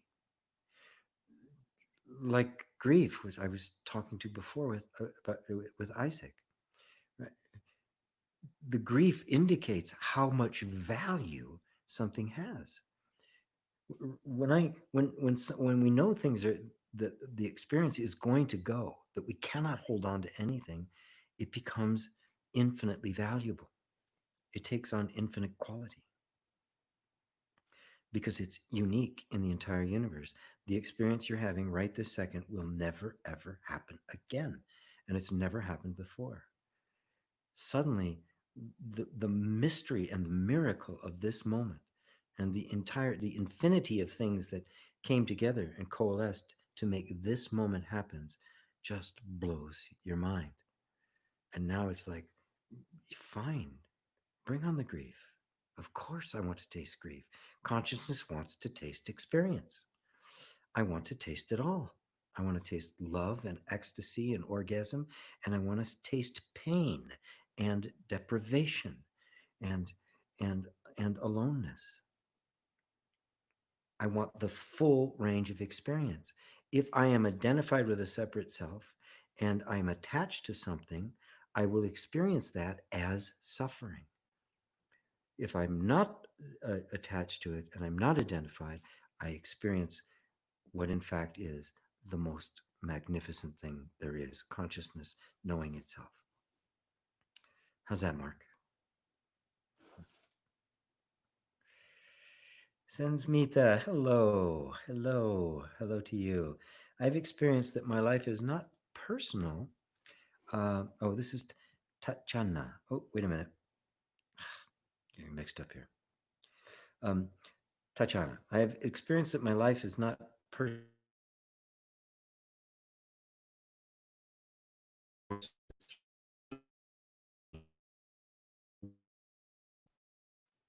And we're not creating obstacles. So my job is just to step aside and allow it. Yeah, and take that a little bit further. Yes, the life force, that is the flow of life, that is our experience, right, is living through you and in you, right? So your job isn't to step inside it, allow it. You've already done that. Now your job is to see who's the I that has stepped aside. Who are you? Because this magnificence of the flow of life that you're now seeing is not personal, right? Because you have come to see that you yourself are not personal, right? So then, who is the I that is perceiving this flow of life? Because it requires the I to see it in order for it to be. It is not self existent, right? But the I that is experiencing it is self existent. So, who are you that has already stepped aside? And even the stepping aside and allowing it is being perceived by something even more subtle, isn't it? We can speak of the stepping aside and just allowing it. We can speak of the flow. But now let's speak of you, the one who witnessed it, even the stepping aside, that the one who stepped aside was also being perceived. Who is that? Put all of your attention there. That is the true you. That is the absolute. Sansmita. I try to awake in the morning in a better feeling state, but it's not so easy. I still feel the weight of all these years of anxiety regarding stability that has become a set point. Can I change it? Yeah, of course you can. Of course you can. And yes, you feel the weight of the years of anxiety, right? I mean, if you're in a car rolling down a hill and you don't have any brakes, you're going to feel the weight of the of the momentum of the way which that's direction, even though you know now that you're not the car and you can steer it, right? uh, and but there's nothing you can do about that momentum, right? So you let go of trying to get rid of anything. This is what it becomes, an internal quest and not an external one. Yeah, the weight's there. That energy is going to come up. Well, what do you do with that? God, I can't wait till this goes away. I can't wait till I've gotten through this and this isn't happening anymore. Right? That's actually going to perpetuate it. Instead, it's going, okay, there it is. Let me go even more deeply into myself. Right? Right? As long as it's still there, I still have something to learn, some place to go, some inner place to discover. It's, oh, I just caught that. I'll address that in a second. There's always this inner place to discover. And seeing the weight of this stuff is such a godsend. Because remember, Zanzmita, for most people, they never see this as being anything other than they're acting that out. They never get the message that that isn't who you are, but you have, right? So when you say it's not easy, what it means is that the habit energy of attention is to continually go back to it and to go back to the desire to get rid of it, to be free of it. But that desire to be free of it needs to completely turn inside. To be free of it means it doesn't matter whether it's there or not. It's it's fine. It's there, fine. It's not there, fine. That's freedom. And that's what you discover. Now, it's only the mind that says it's not easy. I try to wake up in the morning in a better feeling state, but it's not easy. Who said it's not easy? The very intention that you want to awake in a better state, right, is itself a reflection of the fact that you already, to a certain degree, have. You, at least you've seen the way towards it.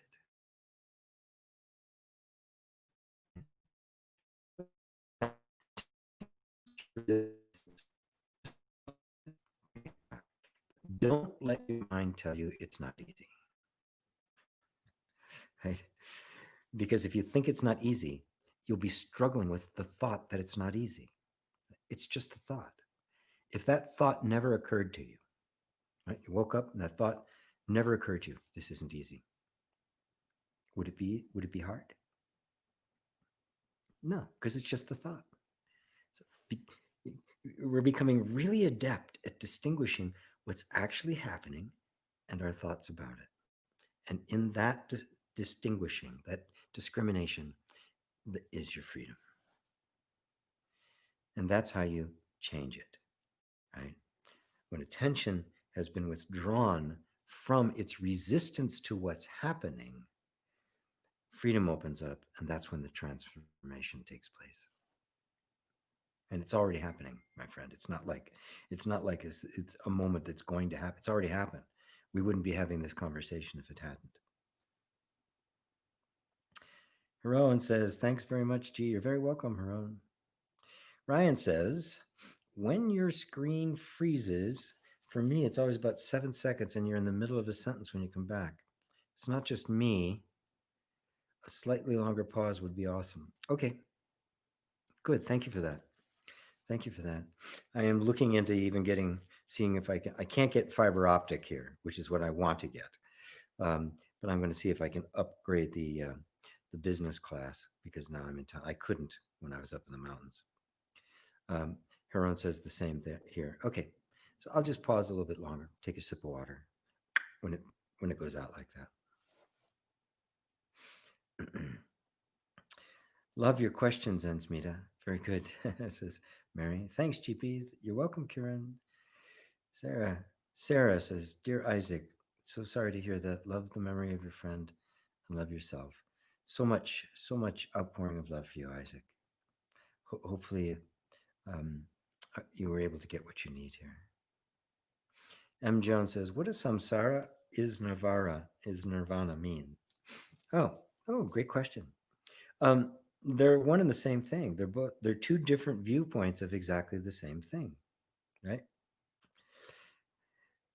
It's not that they're different worlds, right? Or different existences, right? There's only one reality. When the reality is interpreted from the point of view of a separate self, and it says, "I'm, I am separate from that, and therefore the world is objective. It exists separate from my perception of it. It's hostile. It's a problem." Right? That's samsara. But that's completely a perception of the mind. It's not real. That isn't reality.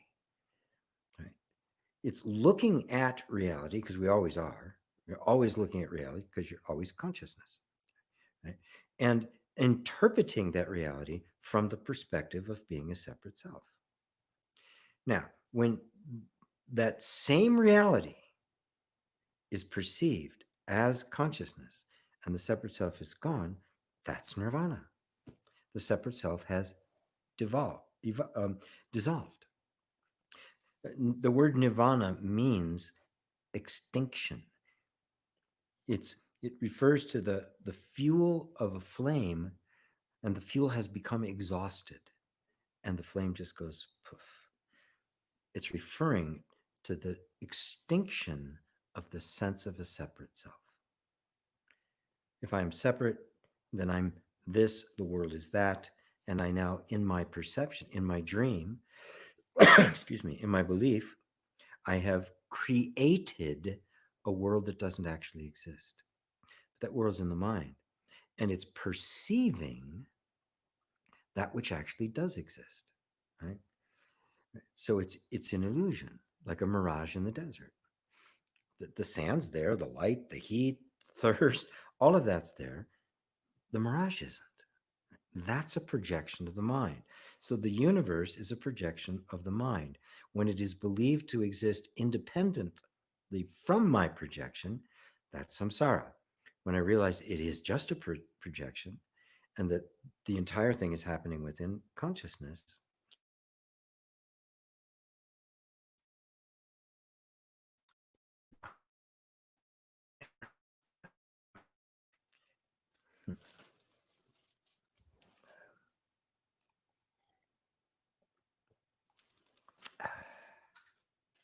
just took a nice drink of water because it did pause there for a second. So hopefully nobody missed anything this time. Mark C. Amazing, GP. All things do come and go, and not to reject or attach to them. The I is the witness of all. Yes, the loving, ecstatic, enjoying, wondrous witness of all. Mary says, it asks, in regard to Zen's Mita question, oh, where'd that come from? How does one go deeper into that without creating a bigger problem? I have the same issues as she. Um, you don't go deep into the issues, right? You go deep into yourself. You go deep into the place from which all of the negative, difficult experiences are happening, and you let go of your resistance to them. The suffering is all in the resistance, it's not in the feelings. Right? This is so crucial to understand. When we create a resistance to it, we create samsara, which is which is suffering. But if we just simply allow the feelings to be there, then we immerse ourselves in the contrast that is life, and there's no suffering because there's no resistance. And now all these feelings can just unfold the way they do. You've created the inner space that is so open and so loving that all of the old stuff can come up. Those patterns can just rewrite themselves. The whole system can just completely regroove itself. So it really is. a shift in the relationship with your feelings. There's nothing wrong with your feelings, right? There's no such thing as a feeling that causes suffering. It's only a feeling. It's our relationship to them, our projection on them, and our mind's resistance to them, which itself is the result of conditioning that creates the suffering.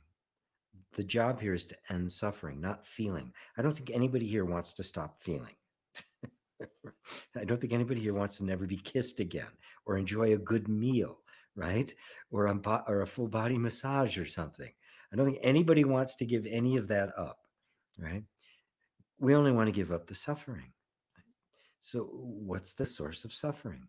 It's our story about experience. Experience doesn't suffer, it just is. Fanyashi, does the body need other body contact, being social? If reality has realized itself through it, assuming there isn't much dropping into samsara anymore, does it need it? No, no. Um, does it like it? Yeah. Uh, the the the bodily contact, right? There's a there's a whole dimension to this thing that appears, just basically the animal instinctual nature of the body and other bodies and that sort of thing. It's the nature of the human system, right? And it's the human system that gives, that is the vehicle through which consciousness knows itself. But the more aware you are of who you really are and the real nature of reality, you will see that the body is a vehicle of expression, but it's not a physical thing. It didn't evolve, it didn't come from anywhere. It's a spontaneous creation of consciousness. And therefore, it manifests and expresses the reality of consciousness, which doesn't need any other body contact because it is one with everything. There are no others to contact. You are one with, which is the ultimate contact. It's beyond intimacy. I am one with you, right? And to even, I mean, to even say it like that implies the duality. You can't put this into words, right? But nothing is lost. It's not a feeling of loneliness or isolation. It's orgasmic. It's like union, right? In fact, the orgasm is a hint of it, right? That's body to body.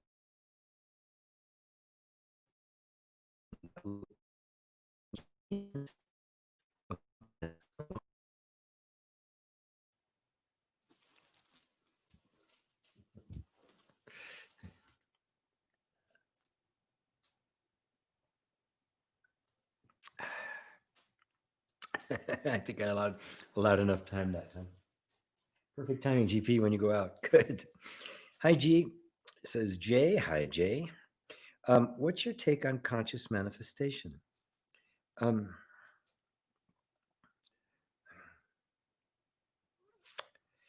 well, consciousness is always manifesting itself.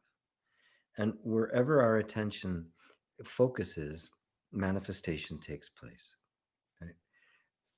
This is the way it actually works. It's constant, it never stops. The thought conscious manifestation is an attempt by individuals to take control over it. And if that is done from the perspective that I am really trying to take control over where my attention is going, I'm actually claiming some mastery over my own inner space again, then manifestation is going to become increasingly harmonious, right? Because the attention is coming away from the chaos and the arbitrariness of conditioning and into the true nature of your being, which is the ultimate stability of everything. It is the essence of everything. Now, in that process, there's various levels of people's sense of identity.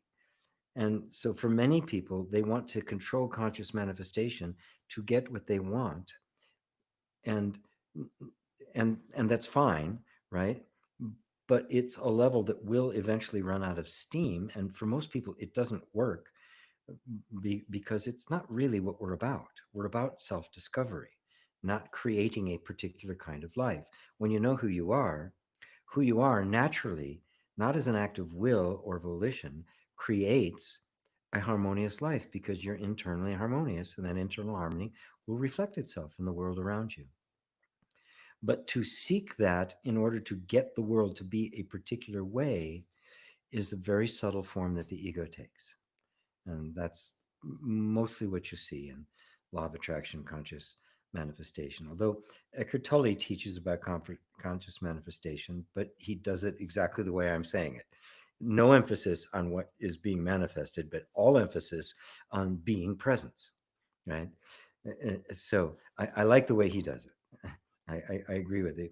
But for most of the people who talk about that kind of stuff, they're talking from the point of view of a separate self. And therefore, it's an attempt to get something to make myself feel better. But the reality is when you recognize who you are, you don't need anything to make you feel better. Your inherent happiness manifests itself in the world around you as happiness and wisdom and love and compassion and everything else that the world needs more than anything right now. Mary said, perfect timing, GP, when you went out. Good. Good. Bravo again, GP. Good.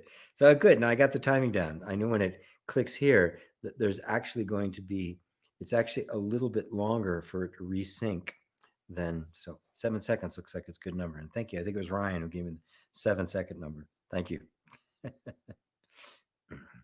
Thanks, G. And hi, Mary from Zensmita. Tatjana says, I'm for the first time on your satsang and my mind is blown away. Thank you for your endless sharing of who you are. Oh, wonderful. Oh, you are new. Yes, I think I've seen somebody else, Tatiana, but not Tatjana. Ah, wow. Well, wonderful. So glad you're here. So glad you're here and so glad you've come to satsang, the satsang that's in here. Um, Mary and Zensmita going back and forth again. Bravo again. I did it again. Great. You make me laugh out loud by myself. Good. This is Tatiana. So, and Mary, thanks to Zensmita for asking the question. Yeah, a lot of these. Isn't it amazing the questions we have? Really, they're everybody's questions. No matter how in depth and precise and non-dual they become, they're everybody's questions. Zensmita says,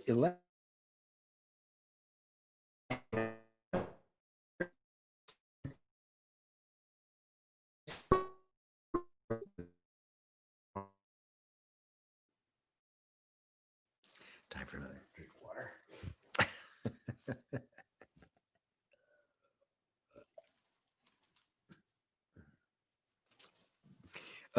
Elaborating on my query, it does get worse for me as I struggle with withdrawing the attention or attachment.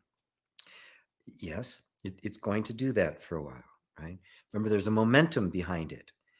And the nervous system just, it's a robotic thing. There's not somebody working against you, okay? It's just habits.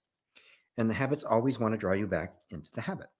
So it's always wanting to draw the attention back in. And as you do it, at first it can be very just subtle and mild. But the more you do it, the more nervous is, hey, they're serious about this. We got to get, and it'll up the ante. It may get more intense. It's okay. Remember, whether it's mild or intense, you're always looking from the same place. Look, all the cards are stacked in your favor, right? You are the self, right? So everything is on your side, right? There's the whole habit energy of the nervous system is not sentient. There's no being there. So there's no energy there except for the energy that we've given it, and it's just still grinding along. You've discovered that exhaling during these moments helps, followed by an inhalation. Yes, by all means, take nice, deep, slow, conscious breaths. It does help. Chant a mantra. You can do things like you can do some chanting, Nam Myoho Renge Kyo if you want, something like that, or So Hum. Muji made a beautiful, simple little mantra he did the other day, 5 minutes of just pure awareness. I am. Pure awareness, I am. Pure awareness, I am. Om. Anything that brings our attention away, and for many people, putting the attention on the breath, and those of you who have been joining me in my the meditations that I've done in the morning, I'll start there because people can sometimes be new. Uh, uh, because the attention needs to focus on something. Ultimately, right? Attention ends up completely running out of anything to focus on, right? And now you're standing on the verge of self-realization because there's nothing there anymore. The attention is trying to focus on something that it can't see, right? But in the beginning, attention, remember, attention is the capacity of the system to focus, to see something, right? Every animal has it, every critter has it. Notice our eyes are always looking around, our ears are always sensitive, and if we hear something, we look, right? So that's the nature of attachment, of attention. So in the beginning, when you're now seeing the reactive patterns and you're trying to basically free yourself from them, to have a place for attention to go to, right, that is not that, is extremely valuable. A mantra, a chant, a song, focusing on your breath, right? And I always emphasize something in the body is the best because it is already anchored in the present and the body isn't thinking. Yeah, right? The body is not lost in thought. It's very much present here. So just focusing on the breath, focusing on the way your body is feeling, right? Without a story, without the thought. Or you can also add in, you can do a soham or a Om Mani Padme Hum, Om Mani Padme Hum. All of those give the attention somewhere to go. Now, that's not the ultimate end, right? Because even then, the mantras that are being done, you notice that something's aware of that, and thought, something's aware of that, and attention just keeps getting more and more um, disassociated and disidentified with what its attention is on, and becomes more enamored with trying to see the self, to try to see its own source, which of course it cannot do, right? Because you're not a form that can be perceived. So you hit the boundaries of attention. And now you're standing on the threshold of self-realization. So it's quite all right to to do the breathing. I still do it. There'll be times when the mind just kind of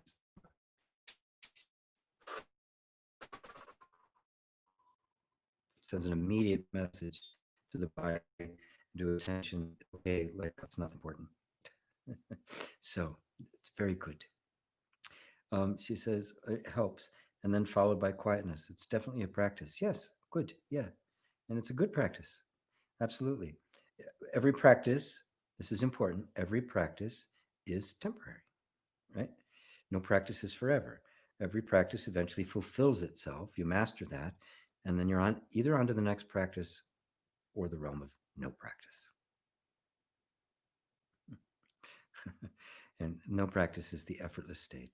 And that's when attention simply surrenders to the fact that I cannot be known. I am what is seeing. I cannot be seen. And it's just a surrender to that. At that point, it's just total grace. It's effortless. All effort is gone. And you just are. M says, is consciousness pretending it is the separate self identity? Um,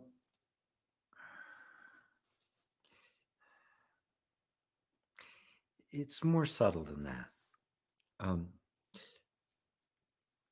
but what I'm gonna invite you to do, M, um, rather than me trying to explain that intellectually, I want to instead, what is consciousness, right? And when we talk about and I use the word a lot, obviously, right? Consciousness and the awareness, the absolute, and nervous. I use these things a lot, and I try to define what I mean by them so that we have a good, solid conversation going on, and we're not just speaking around each other, right? What is consciousness? When we talk about it, it can become kind of clinical, can it? right? There's this consciousness. We're talking about it as if it was something that we're going to find, right? Consciousness is you. Right? Are you not hearing my words right now? That's consciousness. You're conscious of me. You're conscious of the screen you're looking at. You're conscious of the room you're in. You're conscious of the feelings in your body. That's consciousness. I want you to have a direct knowledge of it, not a theoretical knowledge of it. Right? So now, are you pretending to be the separate self? Or is the separate self simply something that has arisen in consciousness that you are aware of? When you ask a question like, is consciousness pretending? You're actually characterizing consciousness as if it was a person doing things, right? With a will and a volition, and it's pretending and playing, right? Let's get back to you, right? You are that consciousness. You're not pretending, right? You have identified with the body and thus given rise to the feelings and thoughts, I am a separate identity, right? Now, are you pretending to be that? Or is this something that has simply arisen? But keep your attention on the consciousness, which is aware of the separate sense of identity. And that it isn't an actual thing, it is a sense. It's a collection of thoughts and feelings that are simply following a particular pattern, right? But thoughts can't think themselves. They don't exist separate from the consciousness that's perceiving them, right? So they're not conscious. Emotions are not conscious. Sensations are not conscious. They are an aspect of consciousness, but they are not themselves anything. So you are what is aware of the separate sense of identity. And I want your sense of I to merge with the consciousness that's aware of my words right now, and not think of there's a me, there's this separate identity, and then there's this consciousness I'm trying to get to. Well, where's the consciousness, right? Is the consciousness this thing I'm trying to get, or the I that's looking at it? So ponder that, right? Right. Bring the I back home.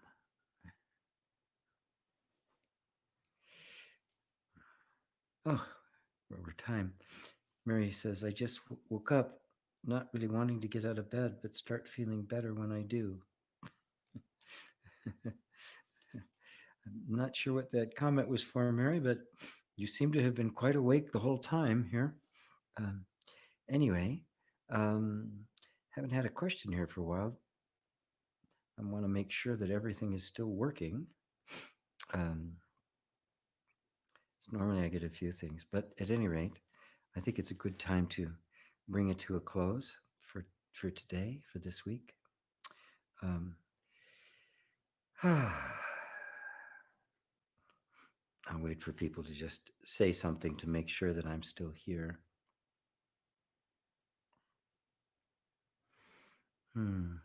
Take a drink of water. It almost seems as though things have frozen a bit. What if they have? I can't start and restart, stop and restart it. So, anyway, thank you all for being here. Um, thank you for your love of truth. It's that love of truth that will take you all the way to the end, all the way to that final realization of who you really are. Until then, namaste.